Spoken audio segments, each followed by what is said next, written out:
Hello everyone. जैसा कि पिछले वीडियो में हमने डिस्कस किया था ड्रिलिंग मशीन्स के बारे में, उसके बाद हमने काउंटर बोरिंग, काउंटर सिंकिंग और स्पॉट प्रेसिंग को पढ़ा था। आइए इस वीडियो में हम डिस्कस करने वाले हैं रीमिंग के बारे में। जैसा कि आपको पता है ड्रिलिंग करने के बाद जो होल होता है उतना अधिक परिशुद्ध उसमें फिनिशिंग नहीं आती है, उसमें कुछ पैचेस रह जाते हैं, कुछ बर्स रह जाते हैं।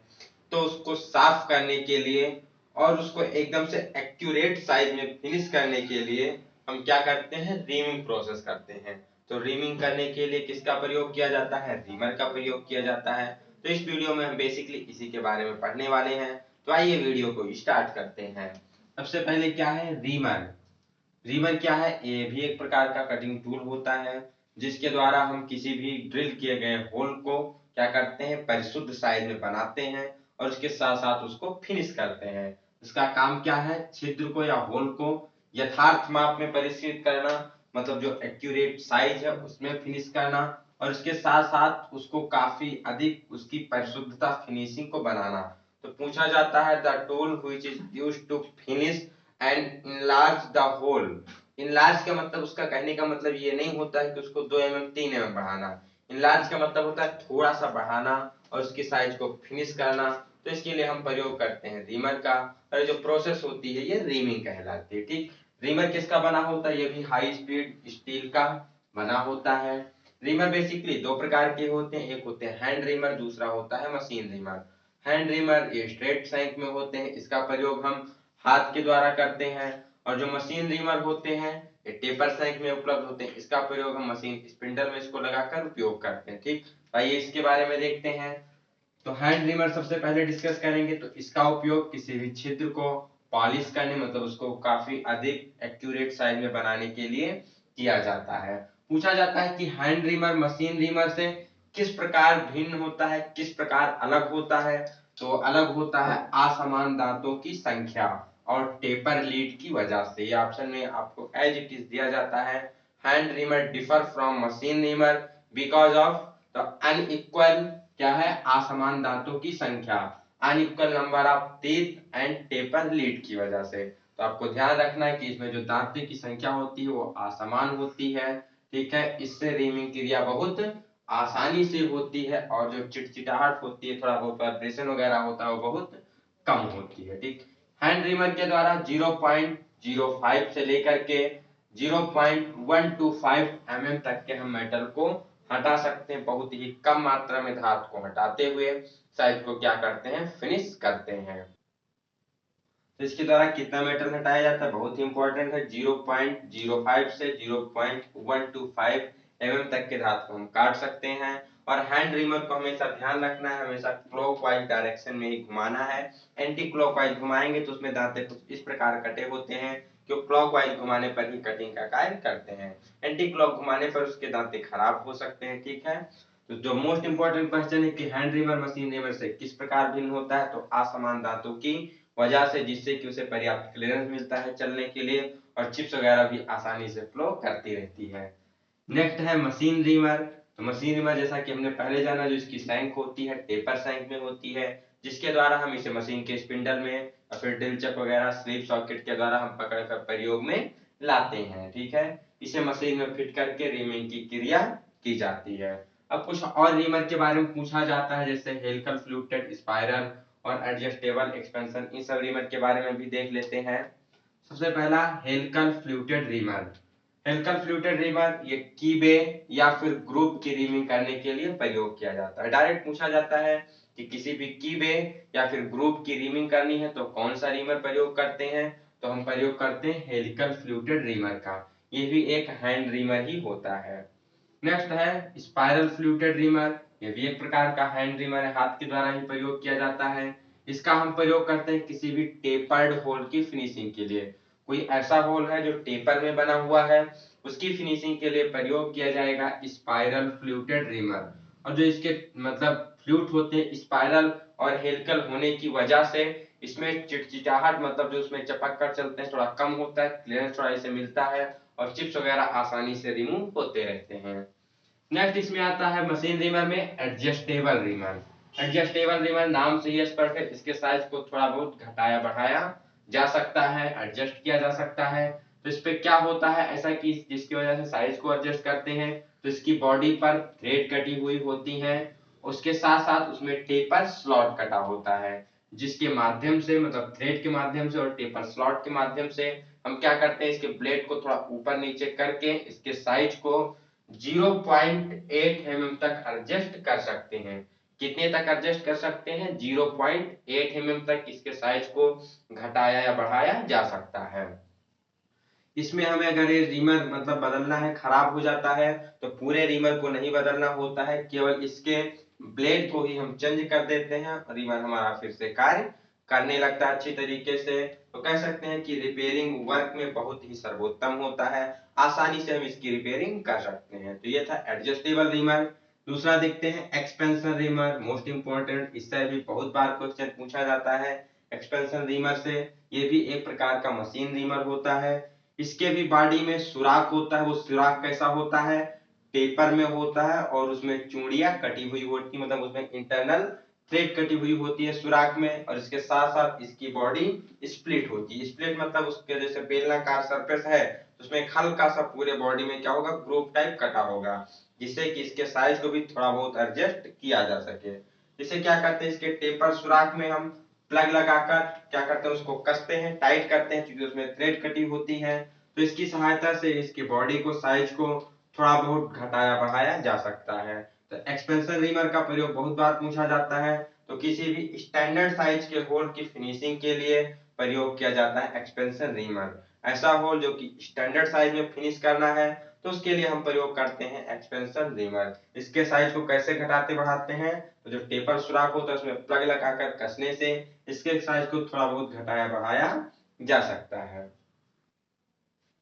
तो ये था रीमर्स के बारे में, कुछ जो मेन रीमर होते हैं। इसके अलावा कभी कभी एग्जाम में दो और रीमर पूछे जाते हैं, जैसे कि आपसे पूछा जाता है रोज रीमर के बारे में।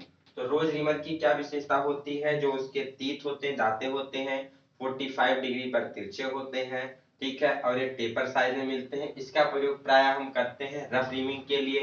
रोज रीमर को चलाने के बाद हमें हैंड रीमर से फिर उस होल की फिनिशिंग करनी पड़ती है। तो अगर पूछा जाए कि रोज रीमर का प्रयोग कब करते हैं, तो इसका प्रयोग प्राय रफ रीमिंग के लिए किया जाता है। इसकी विशेषता क्या होती है कि इसको जो तीत होते हैं, दांते होते हैं, 45 डिग्री पर तिरछे होते हैं, चैम्फर होते हैं। इसी के साथ साथ इसमें एक और पूछा जाता है सेल रीमर के बारे में। तो सेल रीमर क्या होता है? ये अंदर से खोखला होता है। इसको प्रयोग करते समय हम इसे आर्बर में फिट करके प्रयोग करते हैं। कि आर्बर में हम कई साइज के रीमर लगाकर प्रयोग कर सकते हैं।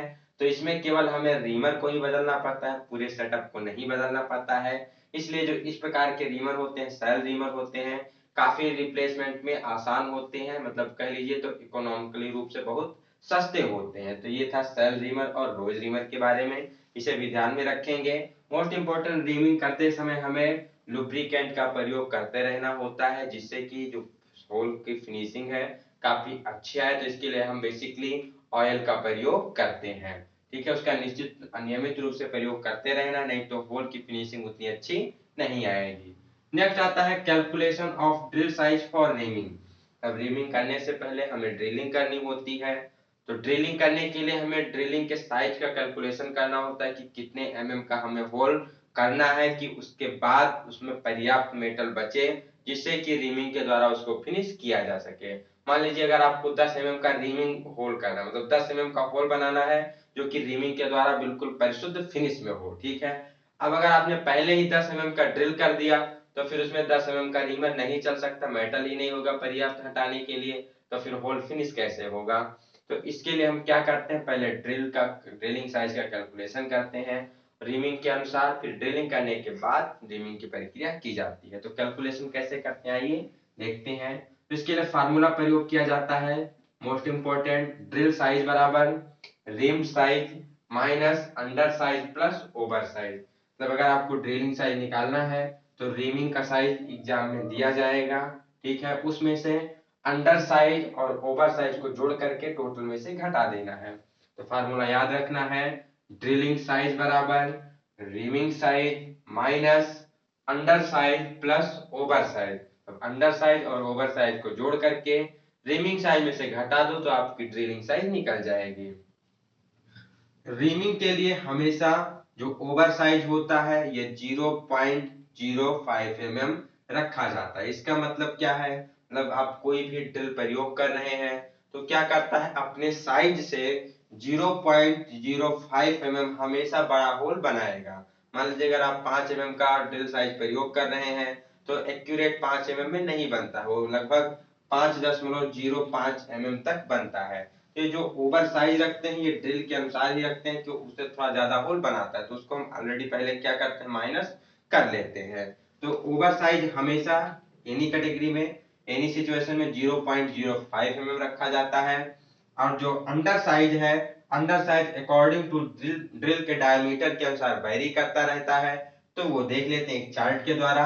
अगर जो ड्रिल का डायमीटर है, सॉरी जो रिमिंग का होल है, जो डायमीटर है वो क्या है, 5 mm से कम है, तो जो होल करना है वो क्या है, 5 mm से कम है, तो वहां पर हम अंडर साइज 0.1 mm से लेकर के 0.2 mm के बीच में लेते हैं। अगर मान लीजिए 1 2 3 mm तक है तो 0.1 mm लेंगे अंडर साइज, 4 और 5 mm रिमिंग का होल साइज है तो वहां 0.2 mm अंडर साइज लिया जाएगा। इसके बाद सबसे ज्यादा जो प्रयोग किया जाता है 5 से लेकर के 20 mm वाला ही प्रयोग किया जाता है। इसमें अगर 5 mm से लेकर 10 mm तक का रिमिंग का होल साइज है तो हम 0.2 mm लेते हैं अंडर साइज, और ये 10 mm से लेकर के 20 mm तक होल का साइज है तो हम 0.3 mm अंडर साइज लिया जाता है। नेक्स्ट है 21 से लेकर के 50 mm तक अगर होल का साइज दिया है तो हाँ 0.3 से लेकर के 0.4 के बीच में अंडर साइज ले सकते हैं। और 50 mm से यदि अधिक है रिमिंग होल का साइज तो वहां पर 0.5 से लेकर के 1 mm तक का अंडर साइज लिया जा सकता है। जैसे एक एग्जांपल के द्वारा इसको समझते हैं। मान लीजिए कोई माइल्ड स्टील की प्लेट है, उसमें आपको 10 mm की रिमिंग करनी है। एक ऐसा होल है जो फिनिश 10 mm का रिम्ड होल है, ठीक है, ड्राइंग में आपको दिया होता है कि ड्रिल्ड होल है या रिम्ड होल है, तो ये 10 mm का रिम्ड होल है। तो इसके लिए ड्रिलिंग कितनी होगी, ड्रिलिंग कितने की करनी पड़ेगी आपको कैलकुलेट करना है। तो हमें पता है फार्मूला ऊपर से कि ड्रिल साइज बराबर rimmed size minus under size plus over size, ये तो हमारा फार्मूला हो गया। अब इसके लिए हम क्या करेंगे, रिम्ड साइज हमको कितना दे रखा है, 10 mm दे रखा है, माइनस करना है किसको, अंडर साइज को। तो हमने देखा कि सभी सिचुएशन, सॉरी जो अंडर साइज है ये किसके अनुसार लेंगे, चार्ट के अनुसार। चार्ट के अनुसार यहाँ हमारा रिम्ड कितना है, 10 mm है। तो 10 mm के लिए है क्या 5 से 20 वाले में आता है तो इसके लिए 0.2 से 0.3 लिया जाता है। तो अगर 5 से लेकर के 10 तक है तो 0.2 ले लेते हैं, 10 से 20 है तो 0.3 ले लेते हैं। तो इसके लिए अंडर साइज कितना आ जाएगा, 0.2 mm, ठीक, प्लस है, प्लस लगा दीजिए। अब ओएस क्या है, ओवर साइज। तो ओवर साइज में पता है सभी कंडीशन में कितनी होती है, 0.05 mm होती है। तो इसको ले लेंगे 0.05 mm, ठीक।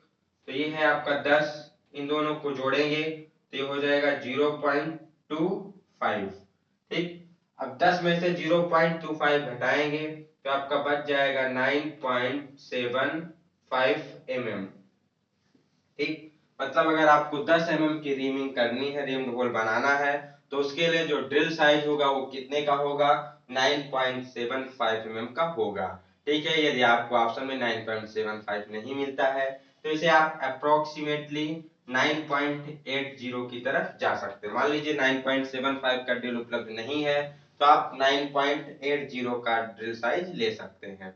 तो ये था रिमिंग के बारे में, जिसमें हमने जाना कि रिमिंग क्या होती है, कौन कौन से मोस्ट इंपोर्टेंट रिमर होते हैं, और रिमिंग के लिए ड्रिलिंग का कैलकुलेशन कैसे करते हैं। तो वीडियो आपको कैसी लगी, आप टेलीग्राम चैनल पे अपना फीडबैक जरूर दें, और यदि कोई डाउट होता है तो आप वहां पूछ सकते हैं। तो मिलते हैं अगले वीडियो में एक नई जानकारी के साथ, तब तक के लिए have a good day, best of luck.